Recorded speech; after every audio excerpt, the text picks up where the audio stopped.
ಸತ್ಯಸ್ಪರ್ಶ Kannada TV ವೀಕ್ಷಕರಿಗೆ ಸ್ವಾಗತ ಸುಸ್ವಾಗತ.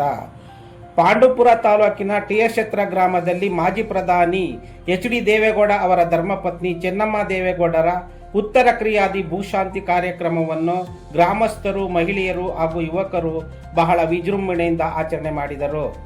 ಗ್ರಾಮದಲ್ಲಿ ಚೆನ್ನಮ್ಮ ದೇವೇಗೌಡರ ಭಾವಚಿತ್ರಕ್ಕೆ ಪುಷ್ಪಾರ್ಚನೆ ಹಾಗೂ ವಿಶೇಷ ಪೂಜೆ ಸಲ್ಲಿಸುವ ಮೂಲಕ ಉತ್ತರ ಕ್ರಿಯಾದಿ ಕಾರ್ಯಕ್ರಮವನ್ನು ಆಚರಿಸುವ ಮೂಲಕ ಚೆನ್ನಮ್ಮ ಅವರಿಗೆ ಭಾವಪೂರ್ಣ ಶ್ರದ್ಧಾಂಜಲಿ ಅರ್ಪಿಸಲಾಯಿತು.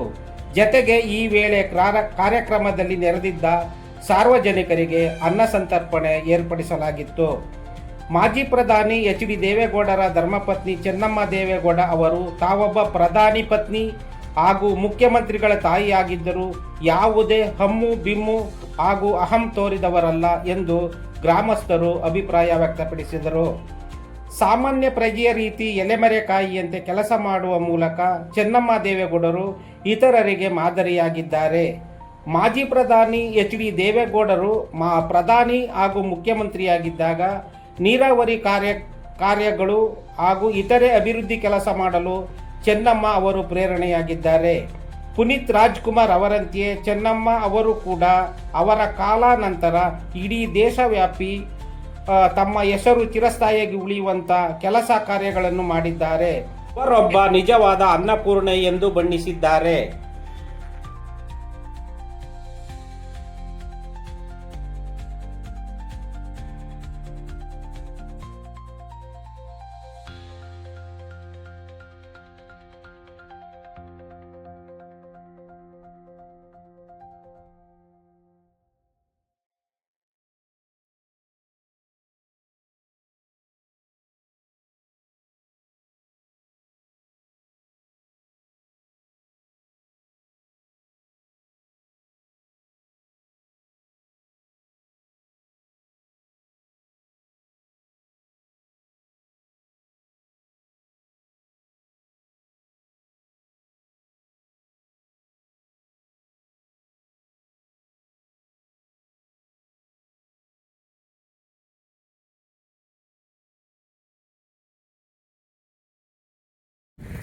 ಬರೀ ಬರೀ ಸಕಟ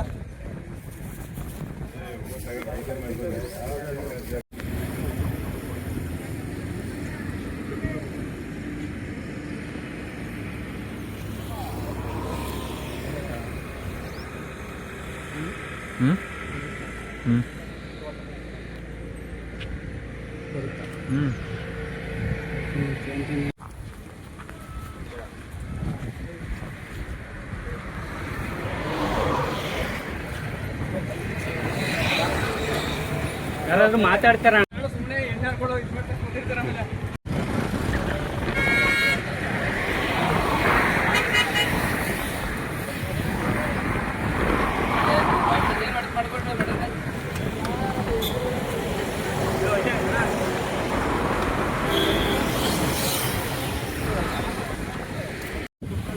ಮಾಡ್ತಾರೆ ಆಮೇಲೆ ಅವರೇ ಬರ್ತಾರೆ ಬಾಕ್ಸ್ ಇಸ್ಕೊಂಡ್ಬಿಡ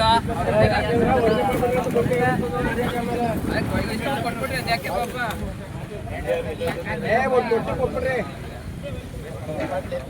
ಒಂದು ಬೊಟ್ಟು ಬೇಡ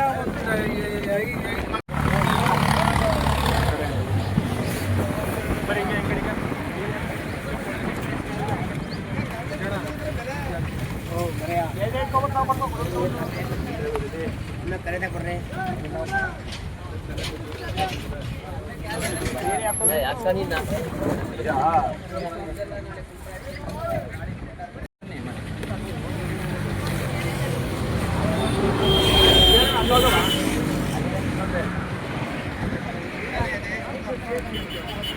ನೋಡಿ, ಈಗ ಚೆನ್ನಮ್ಮನವರು ಯಾವುದೇ ಆ ಕುಟುಂಬದಿಂದ ಪ್ರಧಾನಮಂತ್ರಿ ಆಗಿದ್ದಾರೆ, ಮುಖ್ಯಮಂತ್ರಿ ಆಗಿದ್ದಾರೆ ಮಕ್ಕಳು. ಆದರೂ ಅವರಲ್ಲಿ ಯಾವುದೇ ಒಂದು ಬಿಗುಮಾನ ಇಲ್ಲ, ಅಹಂಕಾರ ಅಹಂಭಾವ ಯಾವುದೂ ಇಲ್ಲದೆ ಒಬ್ಬ ಸಾಮಾನ್ಯ ಪ್ರಜೆಯಂತೆ ಬದುಕಿ ಇವತ್ತಿನ ಮಹಿಳೆಯರಿಗೆ ಅವರೊಬ್ಬರು ಆದರ್ಶ ತಾಯಿ. ಯಾಕೆಂದರೆ ಇವತ್ತಿನ ಮಕ್ಕಳು ಇಷ್ಟು ವರ್ಷ ಆದ್ರೂ ಅವರ ಬೆನ್ನೆಲುಬಾಗಿ ಎಲೆಮರೆ ಕಾಯಿ ಥರ ಪ್ರಧಾನಿ ಆಗಿದ್ರೂ ಸಹ ಮತ್ತು ಮುಖ್ಯಮಂತ್ರಿಗಳಾಗಿದ್ರೂ ಸಹ ಅವ್ರಿಗೆ ಯಾವುದೇ ಥರದ ಹಾಮ್ ಬರದೆ ಇಂಡೈರೆಕ್ಟಾಗಿ ಅವರು ಎಲೆಮರೆ ಕಾಯಿನಂಗೆ ಬಂದಂಥ ಅವ್ರಿಗೂ ಸಪೋರ್ಟ್ ಕೊಡ್ತಾ ಬಂದಂಥ ಜನಗಳಿಗೂ ಅನ್ನಪೂರ್ಣೇಶ್ವರಿಯಾಗಿ ಅನ್ನ ನೀಡ್ತಾ ಇವತ್ತು ಇಡೀ ದೇಶ ಆ ಕಡೆ ತಿರುಗಿ ನೋಡೋ ಥರ ಮಾಡಿದ್ದಾರೆ. ಈಗಿನ ಮಹಿಳೆಯರು ಅವರ ಒಂದು ಆದರ್ಶನ ನಾವು ಅವರು ಪಾಲಿಸ್ಬೇಕು ಅಂತ ನನ್ನ ಒಂದು ಕಳಕಳಿ ಮನವಿ. ನೋಡಿ, ಪುನೀತ್ ರಾಜ್ಕುಮಾರ್ ಅವರಿದ್ದಾಗ ಅವರ ಬೆಲೆ ಗೊತ್ತಾಗಲಿಲ್ಲ. ಅದೇ ಥರ ಸೇಮ್ ಈ ಚೆನ್ನಮ್ಮನವರು ಅಷ್ಟೇ. ಅವರ ಬೆಲೆ ಸಾಮಾನ್ಯ ನಮ್ಮ ಭಾರತ ದೇಶಕ್ಕೆ ಗೊತ್ತಿರಲಿಲ್ಲ. ಪ್ರಧಾನಿ ಅವ್ರದ್ದು ಗೊತ್ತಿತ್ತು, ಮುಖ್ಯಮಂತ್ರಿ ಅವ್ರದ್ದು ಗೊತ್ತಿತ್ತು, ಚೆನ್ನಮ್ಮನವ್ರದ್ದು ಗೊತ್ತಿರಲಿಲ್ಲ. ಆದರೆ ಈಗ ಅವರ ಮರಣದ ನಂತರ ಅವರ ಒಂದು ಮೌಲ್ಯ ಇಡೀ ಜಗತ್ತಿಗೆ ಗೊತ್ತಾಗೋ ಥರ ಅವರು ನಡ್ಕೊಂಡಿದ್ದಾರಲ್ಲ, ಅವ್ರಿಗೆ ತುಂಬ ಹೃದಯದ ಧನ್ಯವಾದಗಳು ಅಂತ ಹೇಳ್ತಾ ಎಚ್ ಡಿ ದೇವೇಗೌಡ ಸರ್ ಅವರ ಅಪ್ಪಾಜಿಯವರ ಧರ್ಮಪತ್ನಿಯವರಾದಂಥ ಶ್ರೀಮತಿ ಚೆನ್ನಮ್ಮನವರು ದೈವಾಧೀನರಾಗಿದ್ದರು. ಇವತ್ತಿನ 11 ದಿನದ ಕಾರ್ಯಕ್ರಮ ಈಗ ಅವರ ಸ್ವಗ್ರಾಮದಲ್ಲಿ ವಿಜೃಂಭಣೆಯಿಂದ ನಡೆಸ್ತಾ ಇದ್ದಾರೆ.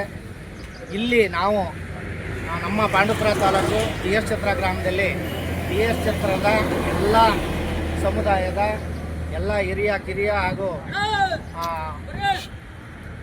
ಎಲ್ಲರೂ ಸಹ ಈ ಒಂದು ಸುಸಮಯದಲ್ಲಿ ಚೆನ್ನಮ್ಮನವರಿಗೆ ಸುಮಾರು 89 ವರ್ಷ ವಯಸ್ಸಾಗಿದ್ದು, ಅವರು ಇಡೀ ಭಾರತಕ್ಕೆ ನಮ್ಮ ಆ ಕುಟುಂಬದ ವತಿಯಿಂದ ಭಾರತಕ್ಕೆ ಪ್ರಧಾನಿ ಸ್ಥಾನವನ್ನು ಪಡೆದು ಅವರಿಗೆ ಹಿಂಬಾಲಕರಾಗಿ ನಮ್ಮ ಚೆನ್ನಮ್ಮ ತಾಯಿಯವರು ಹೋದಂಥ ಎಲ್ಲ ಕಾಯ ವಾಚ ಮನಸ ಬಿಟ್ಟು ಅವರು ಹಿರಿಯವರಾಗಿರಲಿ ಕಿರಿಯವರಾಗಿರಲಿ ಅವರ ಅವರ ಕುಟುಂಬಕ್ಕೆ ಹೋದಂಥ ಜನಗಳಿಗೆ, ನಾಯಕರುಗಳಿಗಾಗಲಿ ಬಡಬಗ್ಗರುಗಳಿಗಾಗಲಿ ಅವರು ಅನ್ನ ನೀಡಿದಂಥ ಅನ್ನಪೂರ್ಣೇಶ್ವರಿ.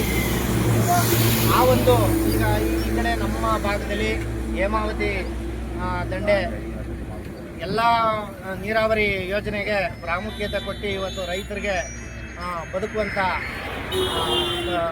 ಬದುಕುವಂಥ ಅವಕಾಶನ ಮಾಡಿಕೊಟ್ಟಿದ್ದಾರೆ. ಹಾಗೂ ಈ ಒಂದು ಪ್ರಧಾನಮಂತ್ರಿ ಆ ಕುಟುಂಬದಿಂದ ಮುಖ್ಯಮಂತ್ರಿಗಳು, ಪ್ರಧಾನಮಂತ್ರಿಗಳು ಎಲ್ಲನೂ ನೀಡಿದ್ದಾರೆ ಆ ಒಂದು ಕುಟುಂಬದಿಂದ. ಹಾಗಾಗಿ ನಾವು ಈ ಗ್ರಾಮದ ವತಿಯಿಂದ ಎಲ್ಲರೂ ಶ್ರದ್ಧಾಂಜಲಿ ಅರ್ಪಿಸ್ತಾ ಇದ್ದೀವಿ. ಅವ್ರಿಗೆ, ಅವ್ರ ಕುಟುಂಬದವರಿಗೆ ದುಃಖ ಭರಿಸುವಂಥ, ತಡ್ಕೊಳ್ಳುವಂಥ ಶಕ್ತಿ ಕೊಡಲಿ ಆ ಭಗವಂತ. ಈ ಚೆನ್ನಮ್ಮನವರು ಸ್ವರ್ಗಲೋಕಕ್ಕೆ ಸಲೀಸಾಗಿ ಹೋಗಲಿ, ಅವ್ರ ಕುಟುಂಬಕ್ಕೆಲ್ಲ ಆಯಾಸ ಆರೋಗ್ಯ ಕೊಟ್ಟು ಕಾಪಾಡಲಿ ಅಂತ ಹೇಳ್ತಾ ನಾನು 4 ಮಾತನ್ನ ಮುಗಿಸ್ತಾ ಇದ್ದೀನಿ. ಜೈ ಹಿಂದ್, ಜೈ ಕರ್ನಾಟಕ.